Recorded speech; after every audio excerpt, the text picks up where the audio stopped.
कहना है कि पिछले 10 सालों में कोई कार्य ही नहीं हुआ उत्तर प्रदेश में?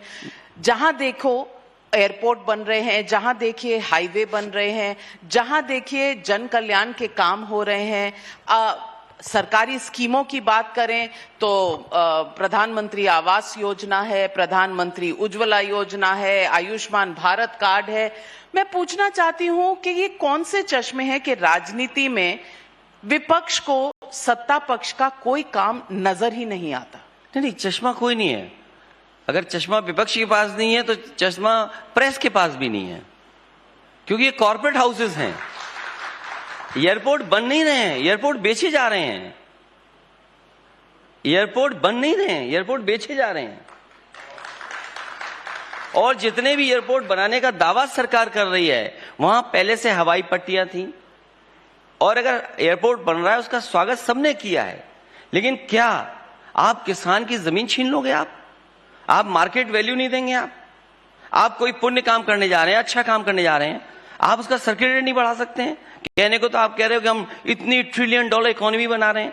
अरे आप किसान को 500 करोड़ रुपए नहीं बढ़ा सकते?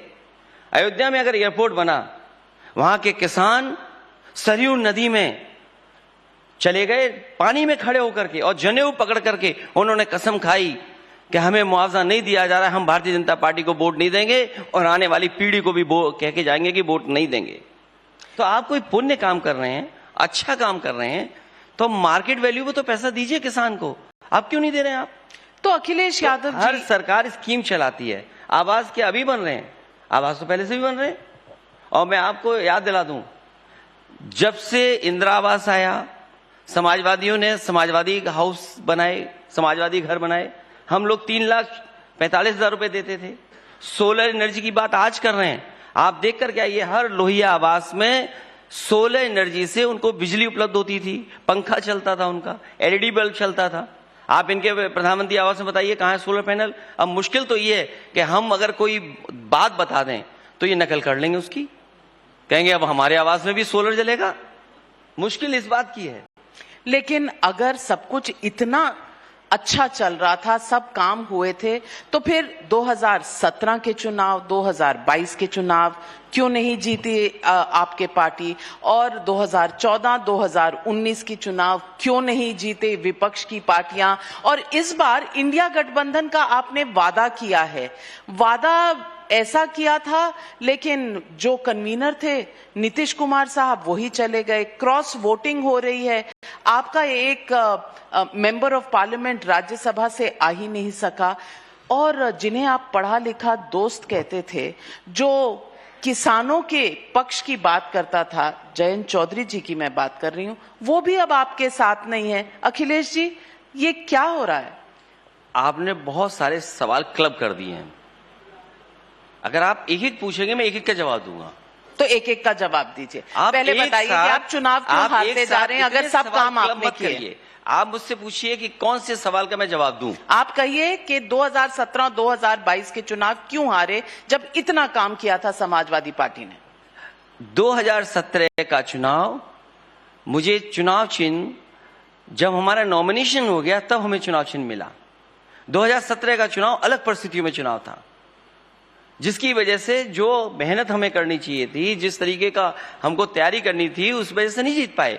और कभी कभी भारतीय जनता पार्टी की जो रणनीति होती है, हम लोगों को समझा रहे थे कि देखिए वर्ल्ड क्लास हमने एक्सप्रेस वे बनाया है, हमने वर्ल्ड क्लास हॉस्पिटल बनाया है, मेट्रो स्टेशन, मेट्रो दी है लखनऊ में, मेट्रो कानपुर में दी है, मेट्रो आगरा में दी है, वाराणसी में मेट्रो बनेगी, अमूल के प्लांट दिए हम लोगों ने, लैपटॉप डिस्ट्रीब्यूशन दिया हम लोगों ने, समाजवादी पेंशन दी, डीबीटी सिस्टम लेकर के आए, सबसे ज्यादा ब्रांचेस हम लोगों ने खोली और सबसे ज्यादा हम लोगों ने काम करके दिखाया। हम समझा रहे थे, बीजेपी के लोग बहका रहे थे। तो समझाने में और बहकाने में फर्क है। हम समझाते रहे, बीजेपी के लोग बहकाते रहे, बहकाने वाले जीत गए, समझाने वाले हार गए। और एक बार नहीं दो बार, एक बार नहीं दो बार। और आरोप आप लगा रहे हैं देश की जनता पर कि जनता मूर्ख है, वो बहकाने वाले के साथ चली गई, समझाने वाले के साथ नहीं। दूसरा सवाल आप पूछे, उसी में जो क्लब किया था आपने, पहले आप इसका जवाब दे दीजिए कि जनता मूर्ख है कि बहकाने वाले नहीं के नहीं, साथ जनता चले? को मूर्ख मत बोलिए। नहीं तो आप ही ने कहा नहीं, मैंने कि नहीं कहा, मैं- बहकाने वालों की बात मानी गई, समझाने वालों की नहीं। नहीं, मैंने ये कहा कि देखिए एससीएल में लाया, एससीएल बगल में है, एससीएल ट्रेनिंग इंस्टीट्यूट है। और मुझे याद है कि जब मैं मुख्यमंत्री बना, सबसे पहले मैं शिव नाडर जी को लंच पर बुलाया और शिव नाडर जी से जब बात हुई, मैंने कहा एससीएल का एक कैंपस में खुलवाना चाहता हूं आपसे। तो उन्होंने बहुत सारी बातें कही, बहुत सारी शर्तें रखी। मैं धन्यवाद देता हूं उस समय के अधिकारियों को कि जिन्होंने एक एक समस्या का समाधान किया और उसका परिणाम यह हुआ कि एससीएल यहां पर बनकर के तैयार हो गया। मैं एक दिन वहां चाय पीने गया, बाहर चाय एक ठेला लगता था, बहुत सारे वहां बच्चे बैठे थे, बहुत सारे जो व्हाइट कॉलर जॉब करते हैं टाई लगा के खड़े थे लोग। और मैंने उसी में पूछा बातचीत में कि ये एससीएल कौन लेकर आया ट्रेनिंग इंस्टीट्यूट। उसमें से 2 लोग बोले कि अटल बिहारी वाजपेयी जी लाए हैं। मैं उसी समय मैंने कहा कि देखिए मैं चाय वाले से पूछता हूं। मैंने चाय वाले से पूछा, ये बताओ ये एससीएल कौन लेके आया ट्रेनिंग इंस्टीट्यूट, किसकी सरकार में बना है? तो बोले भैया आप लेके आए हो, समाजवादी सरकार में बनकर के आया। तो सोचो, एक टाई लगाया हुआ इंसान जिसके पास 3 लाख का पैकेज था, वो स्वीकार नहीं कर रहा था किसने बनाया। एक चाय वाला जानता था कि किसने बनाया। चाय वाला तो देश चला रहा है, लेकिन और दूध चाय खराब है। वाला उसकी बात देश सुन रहा है।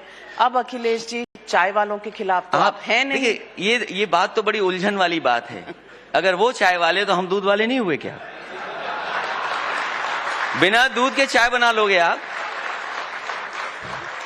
ये कोई बात हुई आपकी? और उन्होंने कभी चाय नहीं बनाई होगी।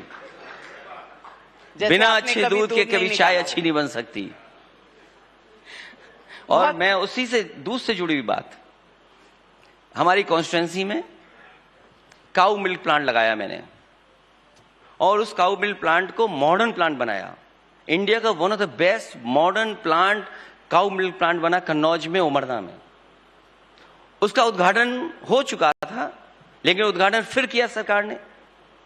आज वो बंद हो गया, वहां पर आज वो बंद हो गया है। अभी प्रधानमंत्री जी ने और बीजेपी की सरकार ने अमूल का 5 लाख लीटर का प्रोक्योरमेंट का बनारस में उद्घाटन किया। मुझे आप बताइए वो किसकी वजह से आया था बनारस में? अब आपका चश्मा गायब हो जाएगा। यूपी में कानपुर देहात में 5 लाख लीटर के प्रोक्योरमेंट का अमूल प्लांट समाजवादी सरकार में लगाया। जहां हम बैठे हैं उसके बिल्कुल पीछे 5 लाख लीटर का अमूल का, 5 लाख लीटर का पराग का, और 5 लाख लीटर का मैंने दिया बनारस में। यह सरकार 10 साल हो गई। अमूल का 20 लाख लीटर का प्लांट क्यों नहीं लगा उत्तर प्रदेश में, ये बताइए हमें। और तब हम कह रहे हैं जब हमने पराग का इक्वल खड़ा किया, पराग को नहीं हमने खत्म होने दिया।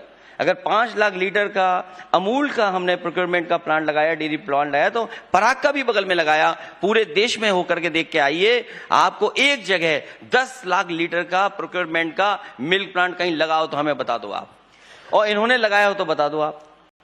तो जनता आपकी बात क्यों नहीं मांग रही? जनता की बात तो बाद में करूंगी। अरे आपने आपके कभी नहीं अपने दिखाया। विधायक, आपके अपने आपके विधायक चैनल ने गुलाब कभी जामुन स्टोरी के नहीं पीछे बताई। चले जाते हैं आपकी पार्टी छोड़कर। आपके चैनल को स्टोरी बतानी चाहिए थी कि देखिए इससे कितना रूरल इकोनॉमी को फायदा हो रहा है, इस रूरल इकोनॉमी के किसान को कितना लाभ पहुंच रहा है। आप सोचिए अगर 20 लाख लीटर का प्रोक्योरमेंट मिल्क हो रहा है अगर किसी प्लांट से, तो सोचो रूरल इकोनॉमी को कितना फायदा पहुंच रहा है। कभी आप